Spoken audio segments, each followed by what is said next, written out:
Hey fermenters, Austin here, and I wanted to share an experience I had recently making kefir, which is cultured milk, in what is almost record high temperatures, late summer, at 88 degrees. And really what happens is that the culture behaves differently when it's fermenting milk in cooler weather as warm weather. Let me show you what I mean. So this is the little nook in my kitchen that I normally make kefir and other ferments. It's facing the north wall, and it's usually pretty cool. But if I do a little scan of it right now, it's about 84 degrees, which is really a little bit too high for it to comfortably ferment kefir the way that you want to.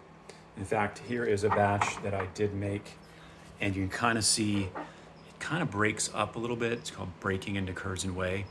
So that's what happened, even though this didn't even ferment for maybe 16 hours, and I was trying to stay on top of it. But what I realized is the temperature is just too darn high. So came up with a solution. So hopefully here's a better shot of the high temperature kefir. You can kind of see it's really the whey is at the top, curds are at the bottom. It's not really nice to drink with. I'll probably just strain it and use make some farmer cheese or some fresh cheese, and then I will use the whey, really probably feed them to the chickens. So here's my last bit of pasture-raised milk, and I'm going to make a final batch, but instead of trying to do it at room temperature or waiting until it cools back down, I'm just going to put it in my incubation chamber that I've made for other things like, well, koji and natto. So if you follow any of my adventures, you know that I like and advocate using a kitchen scale, especially when we're dealing with baking, but this is obviously not baking. But so I've got about almost 800 grams or milliliters of milk, and I'm going to use it's about a 2.5% by weight of the kefir grains. So I'm going to do some quick math and figure out how many grams of grains to add to this sucker, and then we'll get it in the cool box. So what I'm going to do, round this up to 800 grams. 2.5% of 800 grams is about 20 grams. So I'm just going to go over to my grain bin here, zero out my scale, and then keep pouring in grains until the scale hits 20. All right, a little bit over, not a big deal.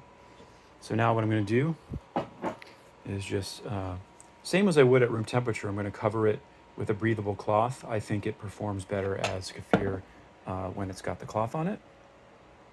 I'll do this with one hand. It won't be a big deal to secure it because it's going to be in the fridge in a minute. But if it were out at room temperature, there are insects and flies that love fermenting stuff. So now all I have left to do is put it into the chill box. So you can look up the article on how to build an incubation chamber on my website. But as you can see right now, we've got a much more cool 75, 73 degree temperature in here. So I'm going to let it ferment. And this actually has a controller on it that will basically turn the fridge on and off to keep it within the range. So I'm doing it in a range between, I think, 68 and 71, because that'll be a much more controllable ferment for the kefir. So this controlling device has a temperature probe as well as a humidity probe. And if I really wanted to be precise, I could put the temperature probe actually into the liquid here, the kefir.